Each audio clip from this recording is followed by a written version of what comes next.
What's up guys, Xbox Tech Junkie back today with another video. Today I'm going to be discussing my final review for the Xbox Elite Series 2 wireless controller. So let's just jump right in and talk about it. Alright, so the Xbox Wireless 2 controller came out sometime in November, so it's been about 2 months exactly since I've gotten this controller, and I just want to take a moment just to finally give my final reviews for this really amazing controller. For me, I was a really big fan of the Elite Series 1. The Elite Series 2 is no different than that. Though I do have some more quirks with this one than I did with the Elite Series 1. So I'm just going to kind of graze over pretty much all of the pros and cons of this controller, just to give you guys a final review, just to see if you want to buy one sometime between now and maybe the Series X or after, or until they make a Series 3. But that probably won't happen for quite some time. All right, let's start off with some really quick background of the features and everything. So the Elite Series 2 kind of goes off of what the Elite Series 1 was capable of. All different types of customizations you can do, different thumbsticks, different D-pad. On the back, you would have all the paddles that you can use. I don't have mine on right now just because for this video, I don't want to be clicking on them and feeling them 100 times. For me personally, I use this controller in very different ways for different games. If I'm playing just like a standard, regular, game, nothing that's competitive, I just use the base controls, standard thumbsticks and everything. I kind of have forced myself to start using this D-pad. I'm actually not a fan of it. The real reason I'm using it is because of the newer Xbox wireless controller that's coming out for the Series X only has a D-pad similar to this one. So I've kind of been forcing myself to use it just to get used to it. Like I just said, I'm not a big fan of it. When I'm playing games and I'm going too fast, I have too many problems where instead of hitting, left, I hit like the diagonal button. So in reality, what's happening is my controls go left down, and it's kind of annoying. So I'm still getting used to it. I think I'm getting better at it, but I'm still having my problems with it. Now, as far as charge and all that fun stuff, the Elite Series 2 actually does really good. When they promised 40 hours of charge, they really meant it. I get a good week's worth. If I'm playing straight through, I get a good week's worth of this controller without dying. It's much better than AA batteries, just because with AA batteries, I probably get lasted around 3 or 4 days if I'm lucky. And so this internal charging battery is just so much better, lasts so much longer. As far as, how fast it charges with, the pad or with just the regular USB Type-C that it uses, it could be faster. It's not super slow, but it's definitely not as fast as I think it could be. I don't exactly know what type of battery they're using in this, so I don't know kind of what its capabilities as far as charge is going. So, I mean, I'm trusting Microsoft to pick what they think is right, or what's, kind of keeps the cost down. Whatever they think is right, I'll agree with. But I do think it definitely could be faster, just because sometimes I'll, throw it on the charger after done playing, and I'll come back a couple hours later and it's still charging. And so one of my biggest recommendations to do is not every time after you're done playing, throw it on the charger. I don't know exactly how well this battery takes it after it's done charging. I'm not a battery expert. You can definitely talk to someone about it. They probably know way more about this than I do. Not probably, they do. But it definitely lasts you a week. But I mean, I would say after a couple days of straight playing, maybe once you're done, just go set it down on its pad, plug it in, and just leave it. That way you kind of just keep prolonging how long it lasts in between charges. So that way you're not playing and then get a little notification saying your Xbox wireless controller is low on battery. Dog is going to be running around because she's a little crazy. But besides that, one of the big features that the Elite Series 1 had that they kind of got rid of, which I find very weird about the controller, and it's very small but kind of big in my opinion. On the Elite Series 1, if you double click the sync button, the paddles are deactivated. So that means even with the paddles on, you can click whatever you want. It won't do anything to what you're playing or doing on your Xbox. That has completely been gotten rid of for the Series 2. I double clicked it one day just out of pure habit, and then I set it down on something where I did something and it clicked, and I was like, wait, what? And so I double clicked it, and I should have known it didn't shut it off, because it used to make the little to let me know that the paddles were either shut off or shut off or turned on. But it no longer does that. They did get rid of deactivating the paddles, probably just because they did make the paddles a little shorter, and so you're less likely to hit a button when putting it down on something. But I think it's just one of those small features that should have been kept. But again, I don't know for sure, just because the Elite Series 2 is very different in terms of the Bluetooth components to the Series 1. One of my biggest pet peeves with this controller is going to have to be cleanliness. Now, I watched a YouTube video long before the controller had released, and the guy said that it's very difficult to keep this controller clean. And I didn't know how true that was because obviously I didn't have it, but upon, further inspection and playing, funness with this controller, I realized that he was not lying. The entire faceplate really builds up the oils from your skin. Like, your fingerprints are there's oil smudges. Like, no matter who you are, no matter how clean your hands are, this thing is gonna get, just fingerprints and all the oils all over it because it's just natural with your hands from, playing and sweating and all that fun stuff. The grips themselves stay pretty clean, but the actual, faceplate or the back piece where the battery is, all just get really dirty. No, not really dirty, but more of just like that oily smudginess that kind of like bugs me. It's simple to clean. You can take pretty much anything like a coat and just wipe it and it's, clean. But the problem is it comes back just seconds later as if you didn't even touch it. Speaking of cleanliness, for some really weird reason, and this is a very big thing for all Xbox controllers, if you've noticed, your controller thumbsticks get like white, crud inside of it, from like, again, oils, sweat, dust, particles, anything. It all builds up in like these circular rings around these controllers. The problem I'm having with the Elite Series 2 is for some reason the thumbsticks seem to gather more than any of the standard controllers that I've ever used. This is a Halo 5 Master Chief limited edition controller. I've had it for about 2 or 3 years now, and it's just now starting to get most of that build up. And I try to keep them clean from it, but the Elite Series 2 really seems to take it to a whole new level. I don't know if you guys can see this in the camera, but if you can, like, there's just white, like a smudge. Yeah, you're probably not going to see that, but you can. That'd be great. But just to let you know, there's like white building up in like the the little crevices on the thumbsticks, rigid ends. So the controller itself is very difficult to keep clean, but nothing that can't be fixed yourself. One of the biggest problems I seem to be starting to have with this controller, and it's not terrible as far as I hope, and so far it's not ruining anything. And I actually just saw a video about this. The case kind of is a little too tight for the controller, and I don't know if you can see this from the camera, but my right thumbstick has become like kind of bent, like it's bent like that. It's very slight, but if you can see it just perfectly, let me see if I can get that lined up. Probably not. I don't know if you can see that, but it's very slightly leaning forward than the standard one. And I can pull it back a little and like kind of reset it, but I definitely notice it when I'm using this thumbstick, which I've been using primarily on Halo and Call of Duty. It's actually a little better that time.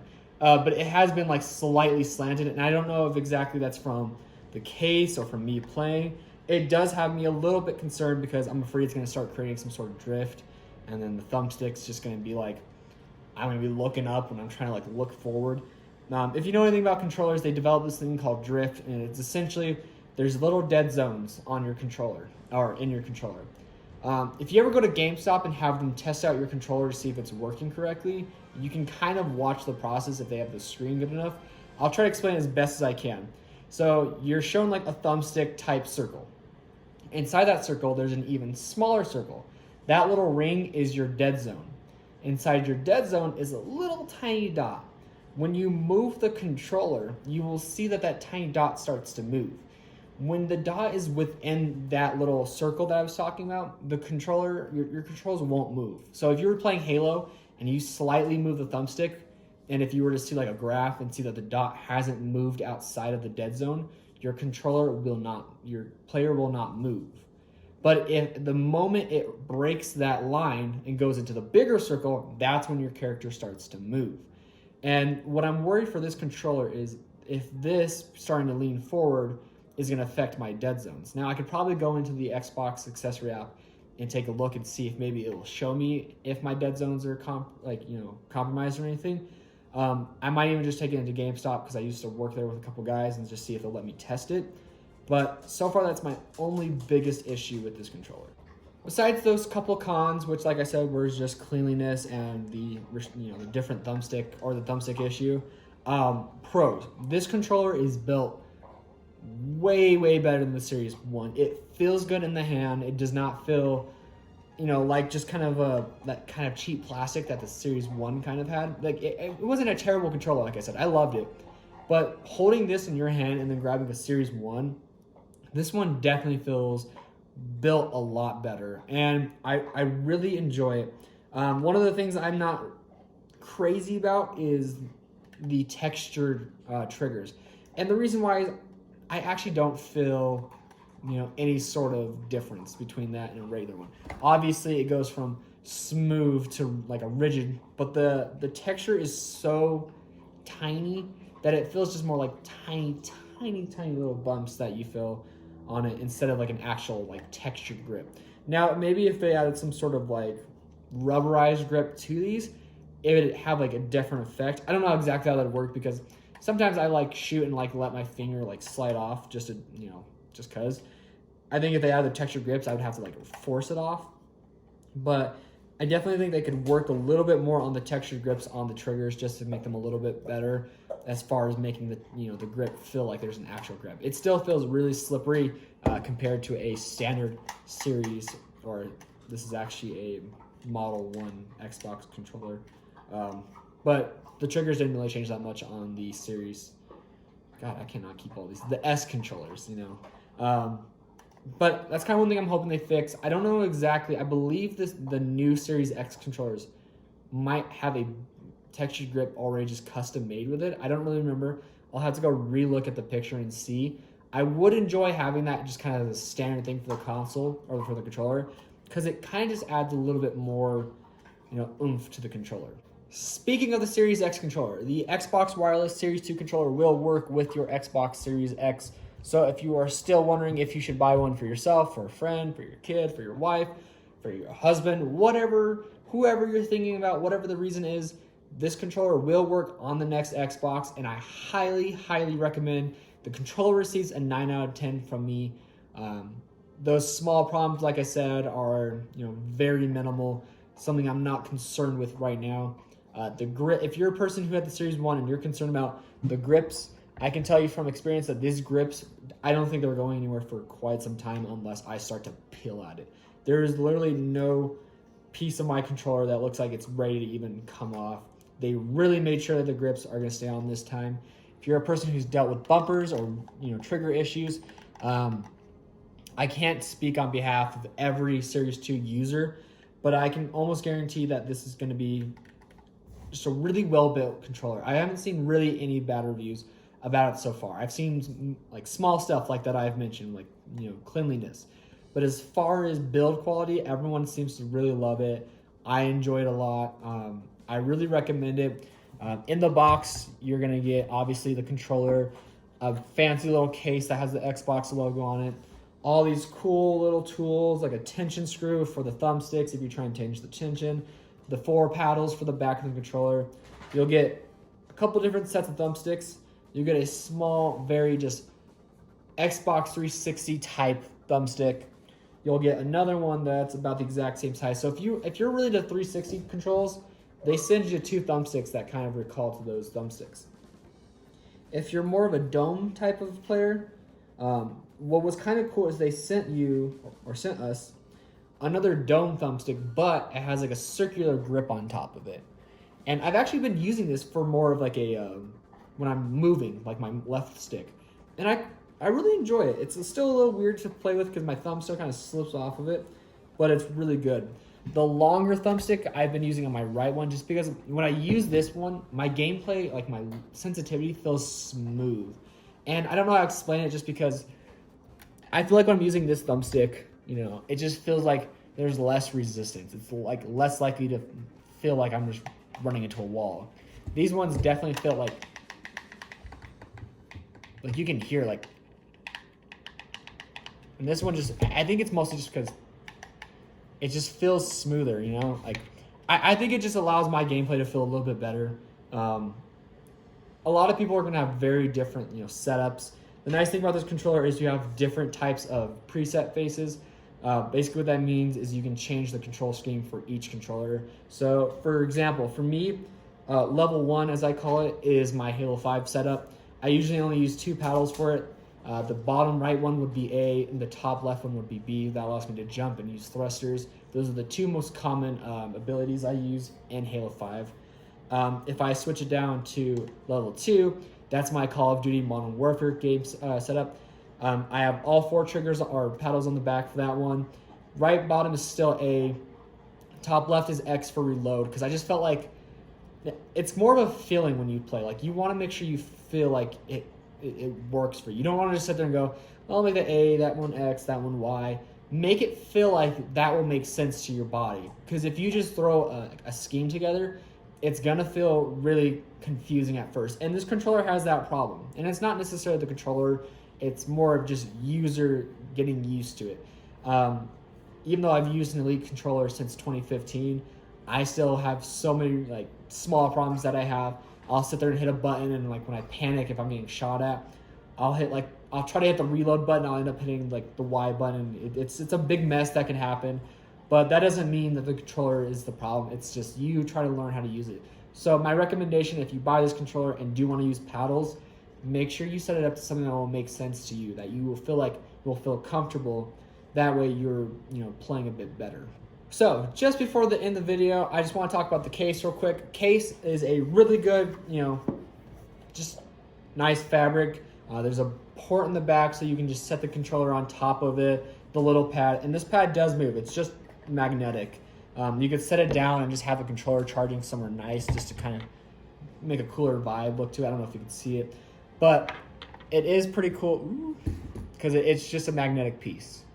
And you can just pop it off and pop it right back in the case, or you can keep the controller in the case just charging like that. Whatever works for you. Or if you're playing and don't really need a charge, or you want to charge, they do give you a USB Type-C charger to plug into. The very end of it is a USB Type-A port. And now we've seen on the Series X that there's a USB-A female port on the front of the console. I still believe on the back there will be two USB-A female ports on the back. I know there's some leaked pictures about the back of the console. I've seen them, but like I said, I don't like to discuss leak stuff until Microsoft confirms them, because there's a lot that change. If you've seen them, you know what I'm talking about. They're really cool. I enjoy looking at the console finally from a better, less CGI perspective, like an actual model. Overall, I think it looks great, but again, we're not going to go into too much detail about it. I'll let Microsoft show off the console when they're ready. But that's pretty much it today's video. Again, controller, 9 out of 10. Battery, great. Overall build, amazing. The small quirks are going to be trying to keep the controller clean and the slight, tilting of my right thumbstick. All very minimal things so far. I'm really hoping that the thumbstick is something just nothing to worry about. So I'd really recommend, if you are going to throw this controller in a case, I would honestly remove the thumbsticks. And if you don't want to remove all of them, because obviously there's not room for all of them to sit in like the little set piece right here, you can simply just use the smaller ones because they're less in the way. And when I zip this up, I don't feel as much restriction. I do keep the USB-C cord out of it because once it's in that little net that's right there, I can feel it pushing down on my controller, and it's not comfortable for me. I just feel like it's gonna probably bust the controller. So lastly, I would like to say, Microsoft, Xbox, whoever's listening, the two things I would really work on with the next Elite Series controller, if you are going to make a Series 3, try to make the case a little bit more spacious. Obviously, still make it to where the controller fits perfectly so it's not rubbing around in there. But make probably this piece just a little higher. That way, when people zip up their cases, it's not pushing down on their controller. But besides that, the overall controller is stellar. I really enjoy it. I really love it. And we got to find a way to clean these things better, because for me, that's a pet peeve. But thank you guys so much for watching. Hopefully you enjoyed. If you have any questions regarding the Series 2 or anything Xbox or Halo related, please leave a comment down in the section below. And I will see you guys on the next one.